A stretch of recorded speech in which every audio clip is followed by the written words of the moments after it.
Hi, my name is Steve Holden, and I am running for the Democratic nomination in New York's 24th Congressional District, and this is my Economy and Well-Being Gauntlet. As someone who has put 3 children through college, and as someone who just recently paid off his student loans, even though I had full ride scholarships when I went to college and worked 2 jobs, I still had student loan debt, and I understand how crushing it is. It is burdening an entire generation with debt where they cannot buy a house, they put off having a family, and oftentimes are upside down even though they have good paying jobs. What I would do first is pressure the Biden administration by the stroke of a pen to eliminate student loan debt. I know this can happen because I have talked with people with the Federal Student Loan Agency, and they've talked about plans to be able to do this. And I've given them ideas on how we can eliminate student loan debt for good. So that's the first thing, was we pressure the administration and the Secretary of Education to be able to execute that. Outside of that, what I would look at are work programs or time programs where after so many years, your student loan debt is completely forgiven. If you have completely graduated, if you are in a certain trade for so many years, if you go into public service, the military, the Peace Corps, any sort of community service, you can also have that eliminated as well. But again, my primary focus is pressuring the administration by the stroke of a pen to eliminate student loan debt. After World War II, all the way through 1980, through what is called the greatest economic expansion, we had a tax at 90% at a marginal tax rate. Now, what happened during this time? You had the growth of unions, the middle class. A single wage earner could buy a home, buy a car, maybe 2, send their children to college, have 2 vacations a year, and be able to provide. We don't have that anymore out of simple greed. And during this time, this was something Republicans and Democrats both agreed on. Starting with Reaganomics, that all changed. What I would do is look to go back and have a 70% marginal tax rate. Again, marginal, above a certain level, looking potentially at about 20, 30 million a year. We would have to do a study on that. And I would also look at a wealth tax. A lot of billionaires, people such as Elon Musk, Bill Gates, you name it, Jeff Bezos, a lot of their money is tied up in investments. Very little do they put into actual living expenses. I was having this conversation just yesterday with a friend of mine who is a high net worth individual. He agrees that if you go after and do a wealth tax, you should be able to recover some of that money. What this does is this will force the ultra wealthy to invest in their workers, invest in their communities, and invest in programs that will actually lessen the burden of their workers and of the government. It's simply by doing the right thing and paying those people a good living wage. We've seen a company where a gentleman who now pays their workers $70,000 as a baseline salary, where he takes just a bit more because he's the owner. We need to get to that type of economy. But if we go back to adjusting the marginal tax rate, we will have an economic boom. The Trump tax cuts of a few years ago, they didn't work. All we did was had stock buybacks. That was it. There was nothing that went down, quote unquote, trickle down, that went down to the middle class, working class, or the working poor, or the poor. We didn't have it. So that's my view on tax reform. We get back, we increase the marginal tax rate, and we have a wealth tax as proposed by Senator Elizabeth Warren. I would co-sponsor something like that in the House so we could have better tax equity. And that's my position on tax reform. We've seen in 2016, former President Trump really tap into this, especially with the white working class, especially in a lot of Rust Belt cities. But let me make it crystal clear, is people like him is the reason we got into that situation. Programs such as NAFTA and TPP take advantage of outsourcing to quote unquote cheap labor to places such as Mexico, or overseas to places like India, Pakistan, Sri Lanka, Indonesia, places where there are very little worker protections and they can have offshore tax shelters. Central New York has been hit extremely hard because of this, because they shipped those jobs to other places where they didn't want to have to pay American workers. As someone, again, who did work on NAFTA right after college, the reason I left is because I saw it was a disaster. It damages and it goes against our environmental policies. It takes advantage of uneducated workers. So I fully support fair trade, that we only do businesses with countries that have adequate worker protections, they have the ability to unionize, and they are going to pay them fair wages with benefits.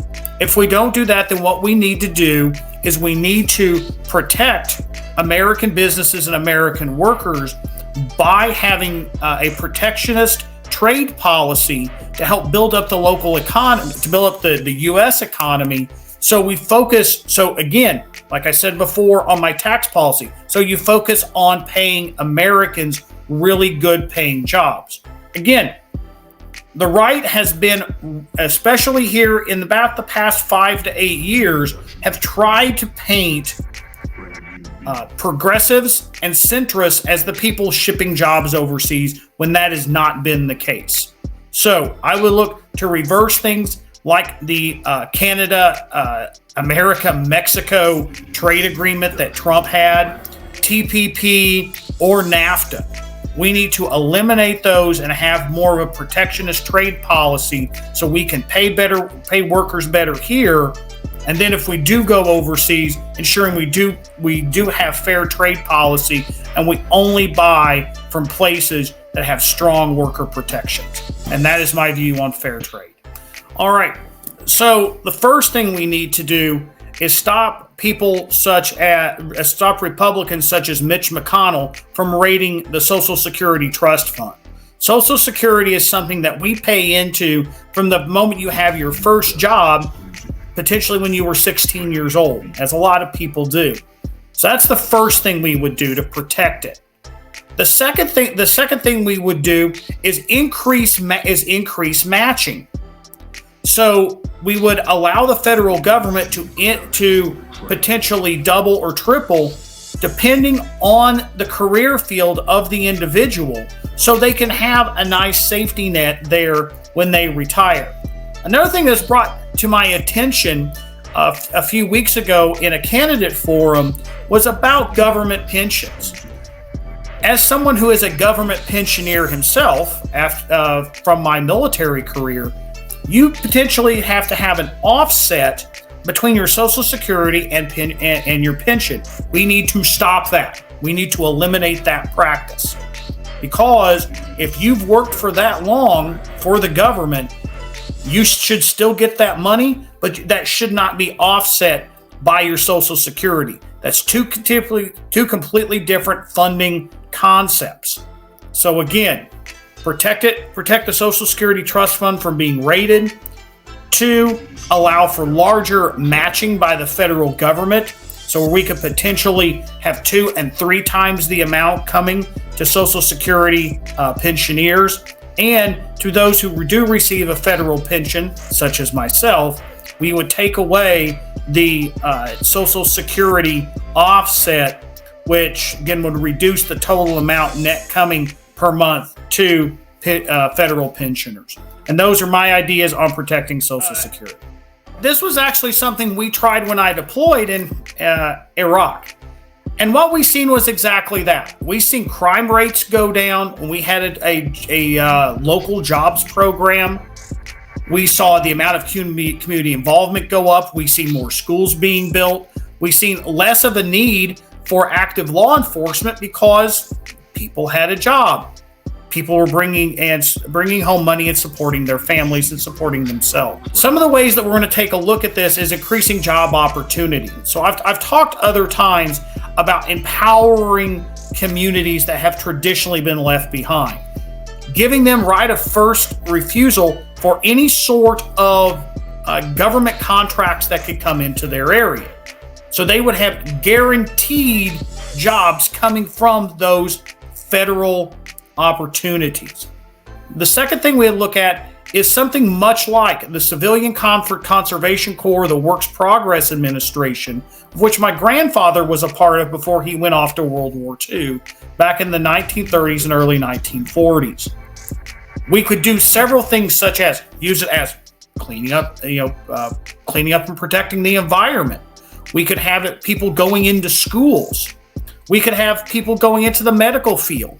Okay, all of these careers could come under a federal job guarantee program, much like what we saw under FDR back in the day. So those are some of my ideas of a federal jobs guarantee program. Again, much like what we had back in the New Deal under the Works Progress Administration and the Civilian Conservation Corps, except keeping it permanent and housing it under the Department of Labor. Those are just some of my ideas to guarantee jobs. Again, I harken back to being someone who's put 3 children, son, daughter, and stepson through college. What I would do through my Plowshares program was we would have the 15% reduction of the DoD budget just simply by restructuring the way they do business. We could take this money and pay for universal pre-K through the first 2 years of college or trade school. And this could go to public or private universities benchmarked to a rate. So if you go to a more expensive university, you'd only be paid up to a certain public rate. This would guarantee that throughout at least your first 14 to 16 years of education, that you are focusing solely on learning. There would be no college debt at this point. Okay, because 1, we'd have eliminated it by that point, and 2, we'd have turned the corner and actually got out ahead of the education cycle. They could go to trade schools, okay, much set up like a European program, where you could either go into a trade school track or you could go into a college and university track. We see this happen at the state level across the country with vocational technical schools, VOTEX, of which I had many friends growing up. In fact, 2 sisters who attended VOTEX. We could go that route. Or if somebody wanted to be an LPN, or if they wanted to work HVAC, or whatever it is that they wanted to do, they could go do that and learn that and have that fully funded by the federal government. Or if they went to university, they could have the first 2 years paid for. So again, this would be done through my Plowshares initiative to take care of pre-K through the first 2 years of college or trade school. Again, my idea is on reducing education and having universal education through the first 2 years. One of my signature policy proposals is something called the Green New Deal for Central New York. Whereas it takes the broader Green New Deal as championed by fellow New York progressives, AOC, Jamal Bowman, Mondaire Jones, and others across the country, and actually puts it into policy here locally. I was honored to work on the only progressive amendment that got passed this last election cycle back in 2021 with the Green Amendment, which guaranteed the right to clean air and clean water for every New Yorker. I mean, working across the country with the Green Amendment initiative to do that and bring it to a national perspective. But specifically for policy, we would do a number of things. Number one is we would completely reshape the economy, particularly here in central New York and across the quote-unquote Rust Belt. We could create industries based around renewable energy, such as wind power. You hear people say that the Germans are beating us on wind power, and that's why we shouldn't do it. We should retrofit our industrial base, as I talk about with 19th century industry and infrastructure, we could retrofit that to making wind turbine blades. We could also make lithium batteries. We get told that we can't do it because the Chinese are beating us on lithium battery production. Why can't we do it? Places like here in central New York, we have an industrial base that can absolutely do that and get into that entrepreneurial spirit with the government giving that initial venture capital to companies to be able to do that.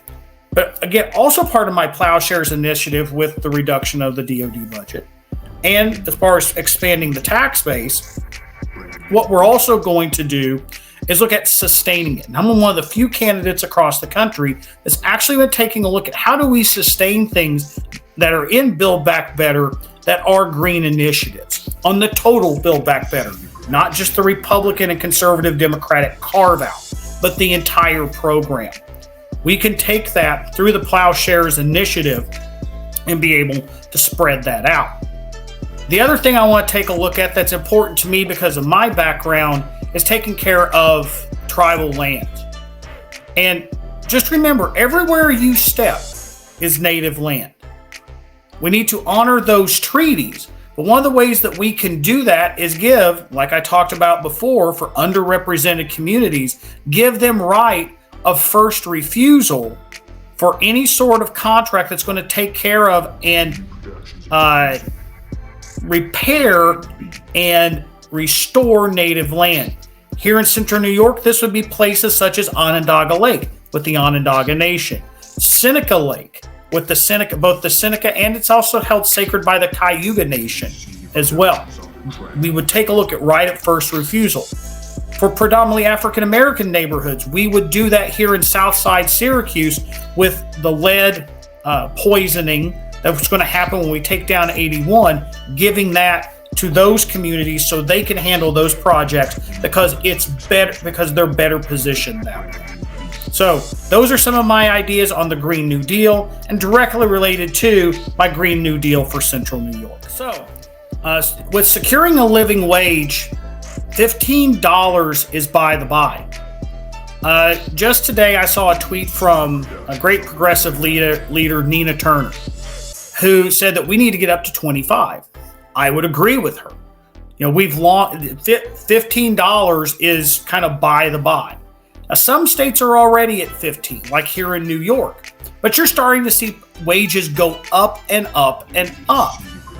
Now, so we need to put it at least somewhere between 20 to 25. We can negotiate on that and index it to the consumer price index, which is something I put out in a tweet just today, talking about economic justice.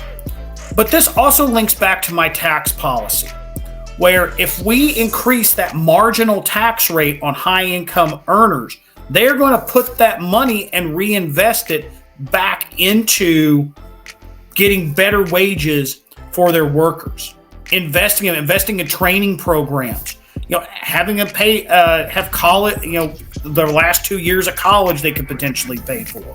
Okay, any sort of advanced training, professional level training, we could have those things.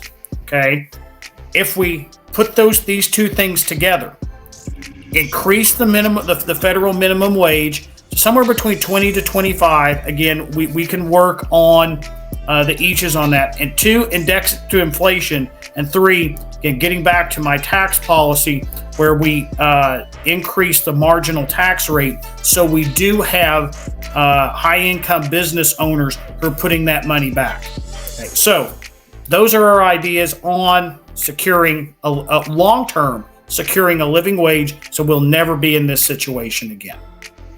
All right, so one, I support the PRO Act. And I'll tell you a little bit about mine and my wife's stories. We both come from union families. My mom was a union nurse. She was an LPN for many years.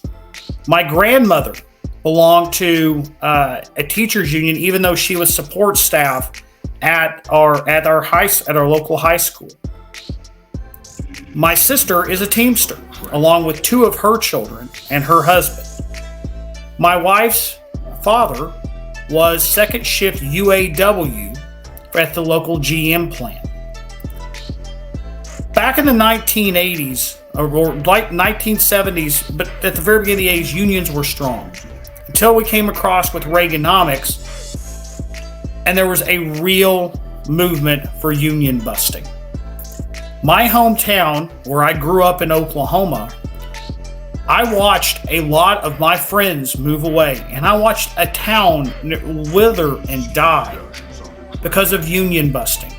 You heard from the non-union folks that the union was getting too strong. No, the union was providing living wages. People such as my great-grandfather and my grandfather and my uncles, who were all union, all could do those things we talked about before.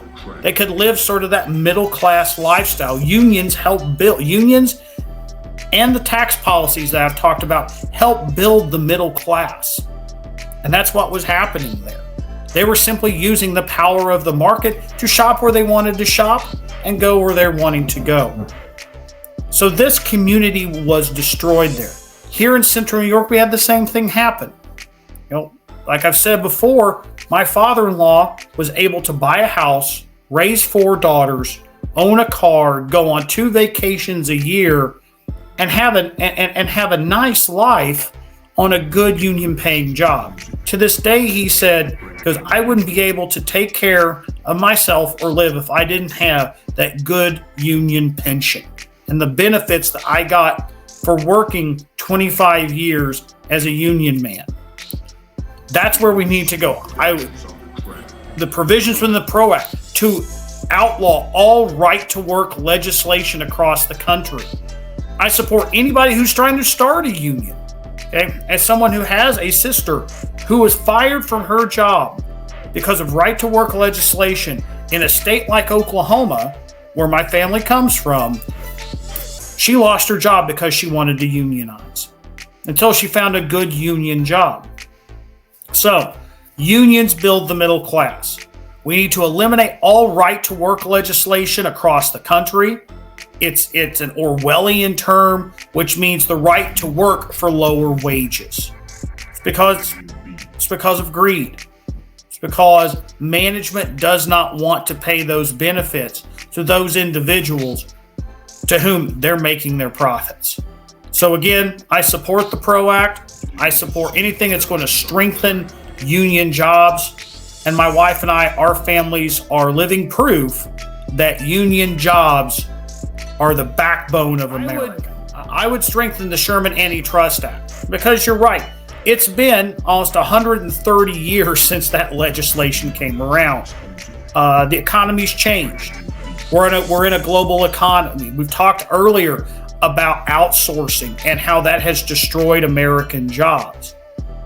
But I want to talk in particular, I should say, about the tech industry. So legislation back in the 1990s, Congress wanted to protect internet startups, tech startups, and allow them the space to grow. Allow that industry to take bloom as it ushered in a new age and a new economy. Well, now we're 30 years into that. And what we've seen is the dangerous proliferation on social media and in tech. The government is basically has their hands tied. So if we take a look at things such as Google, Facebook, Twitter, all of these multi-armed, tentacled organizations that who profit in disinformation and to the breakdown of democracy, those organizations need to be broken up. Instead of Facebook coming up with things such as Meta or getting WhatsApp or Instagram, the Federal Trade Commission needs to block such operations. It shouldn't be done just for some personal vendetta like the Trump administration did because he didn't like Jeff Bezos or had something against Mark Zuckerberg. Those need to be done out of principle and done for a reason. So we need to break up tech, particularly social media platforms, so there's increased regulation that deals with foreign influence. And we talked earlier about deunionization and union busting. So to ensure that these organizations allow their workers to unionize, okay, those need to be broken up. So whether it's a monopoly or a monopolistic competition, which is you just have just a few of them that are out there, which is kind of the way we set now. We need to rewrite the Sherman Antitrust Act to not just deal with monopolies, but monopolistic competition, so we can go after things such as big tech and ensuring the safety of our online space. As well, I also support the idea for net neutrality, which would also allow for smaller businesses to be able to operate and grow on the internet, okay, as a trade-off. Okay, both of them are progressive ideas. So those are my ideas on how to deal with monopolies and monopolistic competition.